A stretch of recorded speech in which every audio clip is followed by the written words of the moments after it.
Funding for this edition of State of Affairs with Steve Adubato has been provided by Hackensack Meridian Health. Keep getting better. The New Jersey Education Association, New Jersey Sharing Network, New Jersey Board of Public Utilities, Clean Energy Program. Operating Engineers, Local 825.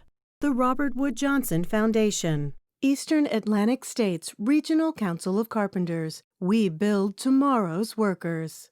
Berkeley College. Education prepares us to reach our dreams. Be inspired. And by IBEW Local 102. Lighting the path, leading the way. Promotional support provided by NJ On Air. And by Jaffe Communications, supporting innovators and changemakers with public relations and creative services.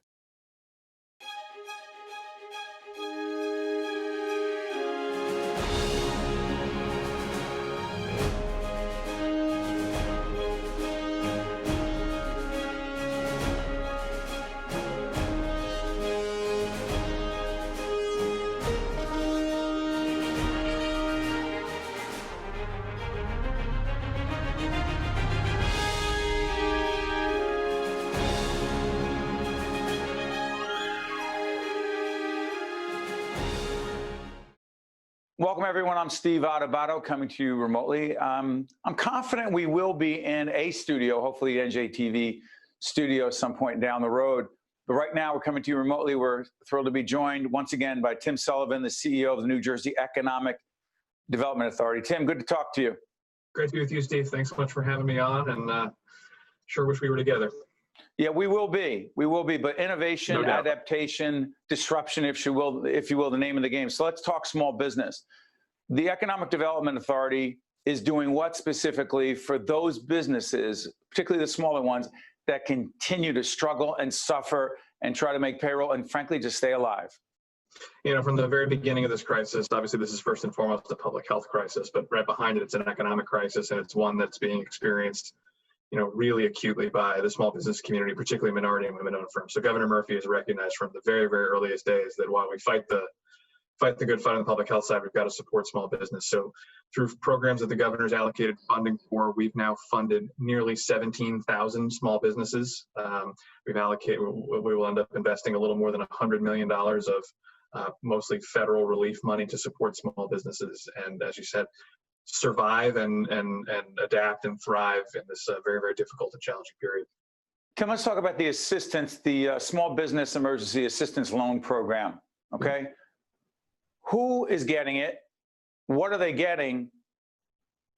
And frankly, how do people access it? Yeah, so the loan program that we've started running back in the spring was pretty quickly oversubscribed. That's been really a really important tool. That's up to $100,000 of a 10-year loan, zero interest for the first couple of years, low interest in the back half. And that's been a really important lifeline, particularly for businesses like restaurants that maybe had a little trouble accessing some of the SBA federal programs. The Small Business Administration? Small Business Administration, that's right. The PPP program, which flooded, added a lot of money to the system, didn't get it to everyone everywhere. And so our program has been kind of filling in the gaps there. Particularly, lots of minority and women-owned firms have been able to access that program. Around 20% of the firms that we've funded through that loan program are women-owned, about 15% are minority-owned. And so we're really trying to reach businesses that have historically not been able to access not just emergency programs, but all kinds of capital support programs. The grant program that Governor Murphy's been championing, the average employee size for those companies that we've supported, which is almost 15,500 companies now, is under 3. So really small companies, trying to get the smallest of the small companies that sometimes fall through the cracks of programs, even the most well-intentioned programs. So Tim, let's stay on the issue of minority-owned businesses for a second. People are going to see a graphic up on the screen of a series that we've been doing now, I'm going to say for about 4 or 5 months. It is going to be done for the foreseeable future. It is a series of conversations around, quote unquote, confronting racism.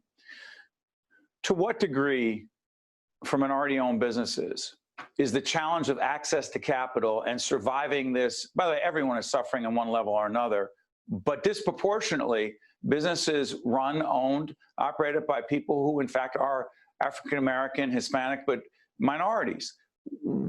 A, why is it harder for them? And B, why is it such a high priority to deal and help them? Yeah, this is an issue that was true and a big problem prior to the COVID crisis, and has only been exacerbated and made more visible. You hit the right word. You said structural racism early on in the question. That's, at the end of the day, that's the very complex and simple answer at the same time, answer to the question. Minority-owned firms, when the sun is shining and times are good economically, still struggle to access traditional bank capital. That's far lower rates than the rest of the economy. And that is structural and institutional racism in many situations. Sorry for interrupting, Tim, but that is much of the reason for that inability to get the capital that others who are white get access to. It's just a fact. Yeah, it's an undeniable one. I think any efforts to sort of avoid discussing the sort of the core issue there, avoid the core issue. There's been lots of talk and initiatives over the years and over the decades, and we still haven't cracked the code on this. And we're working hard to, under Governor Murphy's leadership, really improve the way that we deploy capital when it's particularly emergency capital. This most recent grant round that the governor provided funding for, about a third of the money we reserve for businesses located in opportunity zone eligible census tracts. These are overwhelmingly minority owned business concentrations, census tracts. And so we've been able to reach, at least a third of the money in these grant programs that we're running will go to businesses in those zones. And that's had a huge impact.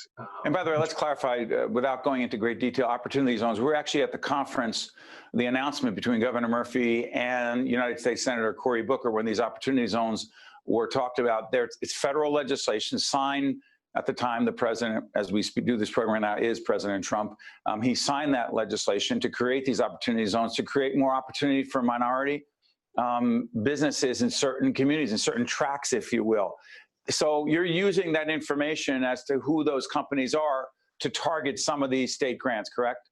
Yeah, exactly. It's a really good map, because those census tracts are, and by the way, we're using all 700 and something eligible census tracts, not just the ones that were designated formally as opportunity zones. These are, high poverty, high unemployment, low income census tracts before the crisis. Those problems have only gotten worse in the last 6 months, and so it's an imperfect but pretty good map for where there are long-term pockets of distress economically. And so we're really trying to target resources to those communities, because again, it's a public health crisis, it's an economic crisis, and we've been reminded, from the summer on through the fall, that this is also happening amidst a long-standing crisis of justice, particularly for minority communities in our state and in our country. Absolutely. By the way, with the Economic Development Authority, together with our not-for-profit, we're doing a series of programs focusing on innovation, right? Particularly in these challenging times. So in that spirit, together with the Board of Public Utilities, which regulates the utilities in this state, there is an initiative together with the EDA, the Economic Development Authority, in which you're trying to support offshore wind and clean energy projects, correct? Put that in context for us. Yeah, so, renewable clean energy, I think, represents one of the most important growth opportunities for the state of New Jersey. And this was true, again, pre-pandemic, and it only became more true because of the crisis, because it's an industry and a sector that, compared to things like restaurants and gaming and malls and entertainment, isn't as impacted, frankly, by the challenges of density. Offshore wind, New Jersey has a real chance to be the capital of the American offshore wind industry, where Governor Murphy, along with Senate President Sweeney and Chairman Bertuccelli, announced back in June their support, and that the governor was advancing plans for the New Jersey wind port down in Salem County and Lower Alloys Creek. This is the first purpose-built offshore wind port where we'll have manufacturing and the mobilization. These projects, we're talking about thousands of jobs at that site and the potential to create tens of thousands of jobs in the New Jersey economy. Excuse me, Tim, for interrupting. You're confident of that, because there have been some questions from Senator Sweeney and I think Assemblyman Bertuccelli and others wanting to make sure that it creates the number of jobs, the kinds of jobs that are being promised. Yeah, I think we want to make sure that all the promises that are made are promises that are kept as well. I think the long-term trajectory for offshore wind is incredibly strong. We're talking about an industry that across, from Virginia up to Maine is poised to invest $100 billion in its infrastructure. We want New Jersey to get more than its fair share of the jobs and economic opportunity, both on the construction and installation side, but also the manufacturing, the R&D, the professional services that come along with it. I think the long-term future for offshore wind is quite bright. Tim Sullivan is the CEO of the New Jersey Economic Development Authority. I believe the website for the Economic Development Authority has been up throughout this segment if you want to find out more. Tim, thank you for joining us. All the best to you and your family, and hopefully we'll see you again soon. Steve, be well. Thank you so much for having me on. Great to be with you. You got it. I'm Steve Adubato. We'll be right back. To watch more State of Affairs with Steve Adubato, find us online and follow us on social media. Welcome back, folks. We are honored to be joined by Kimberly Dickstein Hughes, 2020 New Jersey State Teacher of the Year, an English teacher at Haddonfield Memorial High School. How you doing, Kim? I'm doing well, Steve, after a full day of in-person and virtual teaching. Describe it for us. What's it like? Okay, so my school is on a hybrid schedule. We're split into two cohorts. I see half of my students in person, the other half are live streaming. In the afternoon, I have virtual office hours where I conference, usually one-on-one or small group with the students who were live streaming in. Wednesday is full synchronous, full schedule, and then Thursday, Friday, rinse and repeat. They swap the cohorts and I do it all again the next week. You love teaching. I do. It brings me a lot of joy. Hold on, even though this isn't what you signed up for, you didn't know that you would be one of the great teachers who are part of NJTV Live. You didn't know when you signed up for this that you would be doing this remote teaching and trying to engage your students. Is that partly what teachers do? They just play with the hand they've been dealt? Teachers do, doers do, right? and we make it happen. I think I've always lived by that I am a public servant and I'm working toward the greater good and doing what I can to meet the needs of my community in any way possible. And when charged with flipping an entire institution overnight in 24 hours, we did that and we're still doing it. So. Well, you know what's interesting about that, Kimberly, is that those of us in public broadcasting and the folks at NJTV did not envision, they didn't plan to go, they didn't go into this to do NJTV Live, to do classrooms remotely like that. So Neil Shapiro and John Servideo and Bob Feinberg and all the great team there, they put this together in cooperation with the NJEDA. Why did you sign up for that? To be one of those teachers? So I was appointed the lead of the entire program from the Department of Ed. So I suppose I earned the title, just like State Teacher of the Year. What I signed up for was empowering educators.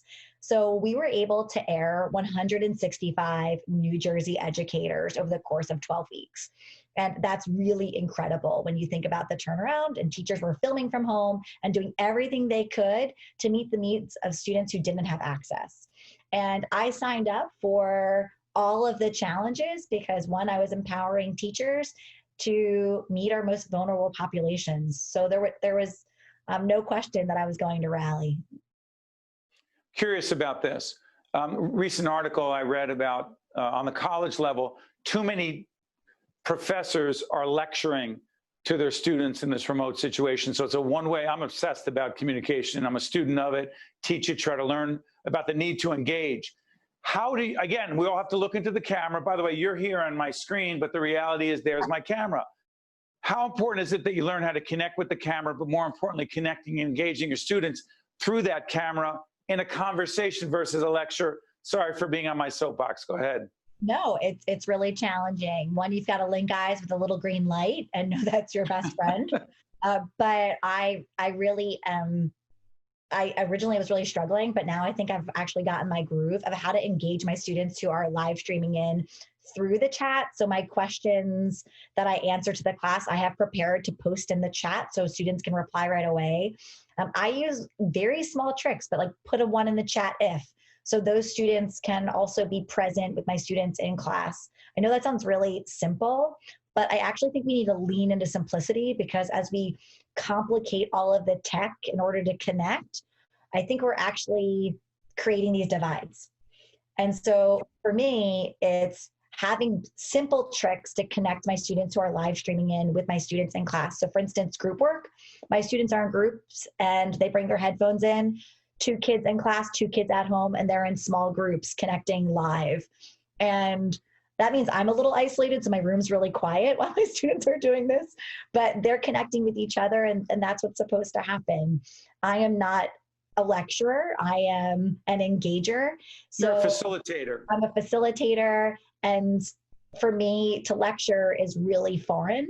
So I've been trying to find ways to authentically connect. So those one-on-one meetings that I schedule with my students, small groups that when I can during virtual hours, I think leaning into that is probably the best bet. But I can imagine at the collegiate level, that's really challenging because those instructors don't necessarily have an education background. Yeah, by the way, no matter if someone's 10 years old or 20 years old, they need to be engaged. Got about a minute left. I'm going to clarify something. You, I know, believe that teaching in a classroom is more effective on many levels. But these, again, this is the hand that we've been dealt. How confident are you that your students are learning and engaged and making the most of this? I am confident that my students are doing their best. I am confident that teachers are doing their best.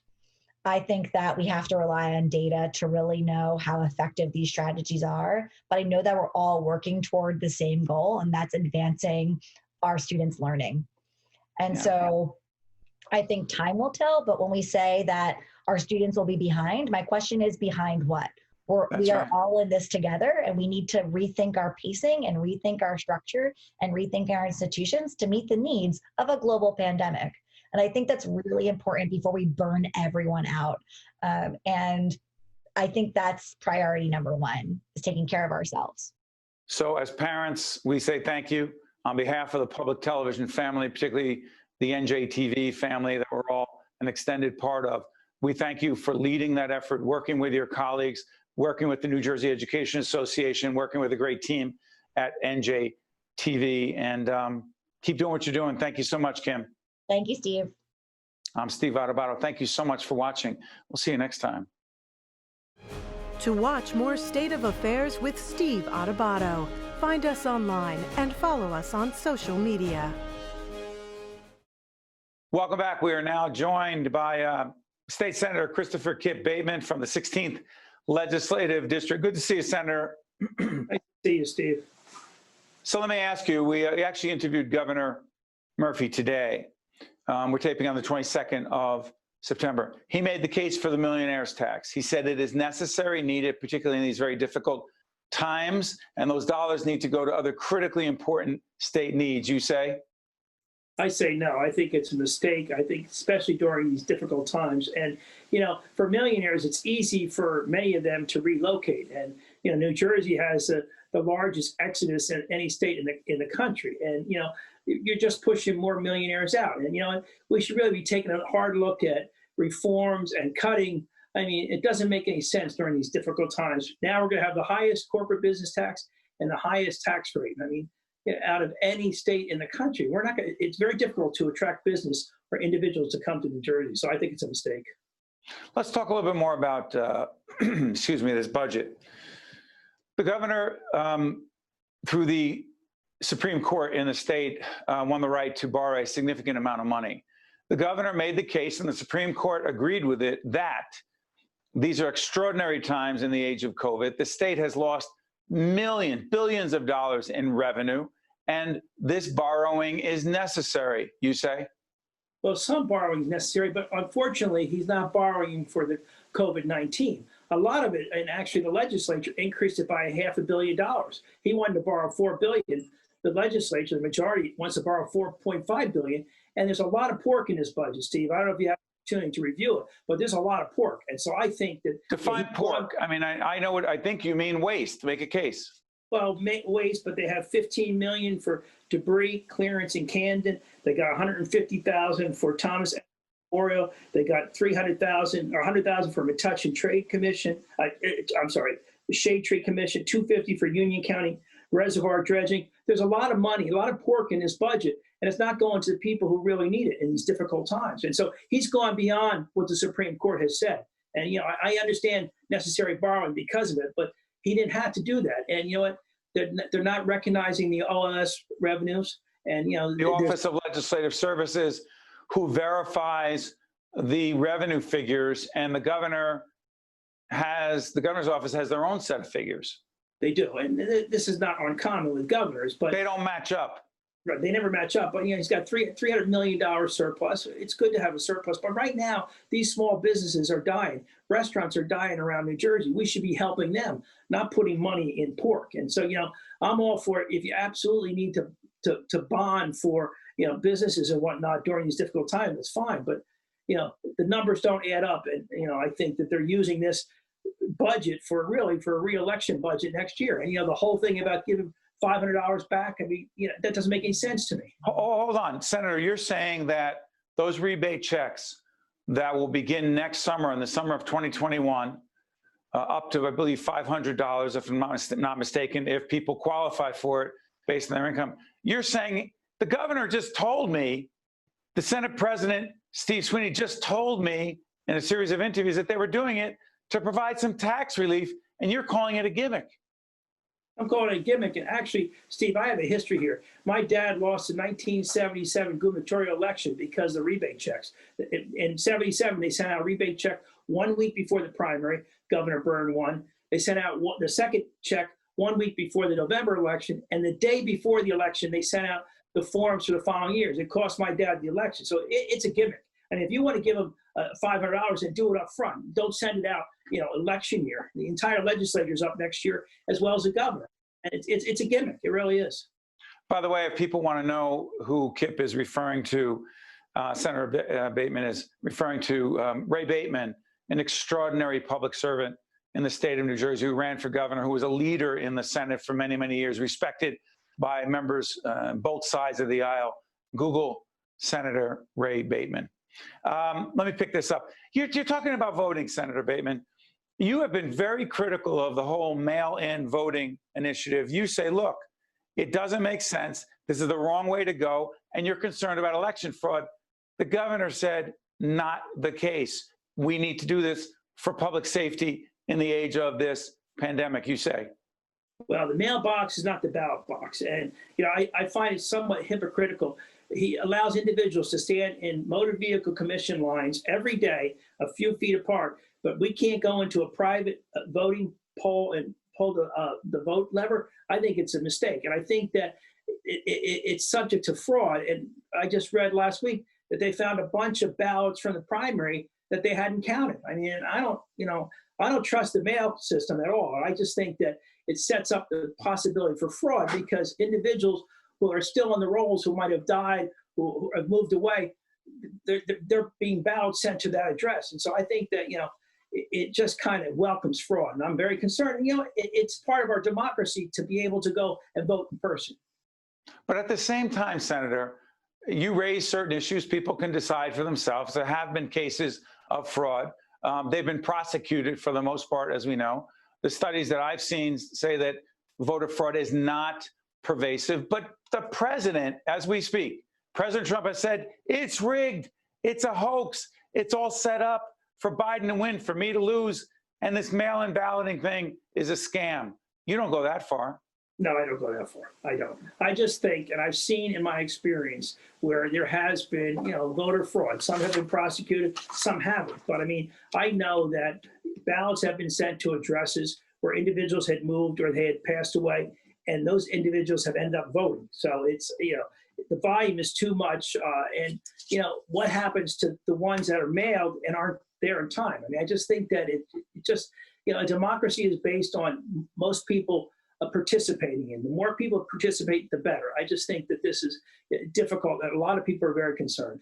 One more quick question on this before I let it go. Some have argued that if President Trump does lose this election, he will reluctantly, if not at all, be willing to leave office. Do you believe that? I'm concerned about that, Steve. I really am. And I'm, you know, I worry about what's going to happen in the next 40 some days between now and the election, and what happens after the election. And our democracy, in the past, we've had peaceful transitions, and I hope that happens. But I'm concerned. I mean, and regardless of who wins. Regardless of who wins, and now with the whole issue of the Supreme Court, it's going to be probably one of the most interesting and most important elections of our lifetime. Senator Kip Bateman, Christopher Kip Bateman from the 16th Legislative District. I'm not going to editorialize because it's not my job, but your dad was always somebody who worked with people, regardless of party, to try to get things done, was not a hardcore partisan, and neither are you. And we appreciate you joining us and always answering questions directly, and wish you and your family all the best in these challenging times. Thank you, Senator. Steve, thank you very much. Stay well. You got it. I'm Steve Adubato. Thank you so much for watching. We'll see you next time. State of Affairs with Steve Adubato is a production of the Caucus Educational Corporation. Funding has been provided by Hackensack Meridian Health, the New Jersey Education Association, New Jersey Sharing Network, New Jersey Board of Public Utilities, Clean Energy Program, Operating Engineers, Local 825, the Robert Wood Johnson Foundation, Eastern Atlantic States Regional Council of Carpenters, Berkeley College, and by IBEW Local 102. Promotional support provided by NJ On Air and by Jaffe Communications. I could feel my lungs fill with oxygen, and I got my life back. The Sharing Network means to me hope, life, and everything. The Sharing Network was a lifeline to me when I really needed it. We are an organ procurement organization. The core purpose of the New Jersey Sharing Network is to save and enhance lives. To honor those who gave. Pay tribute to those who received. Offer hope to those who continue to wait. And remember the lives lost while waiting. For the gift of life.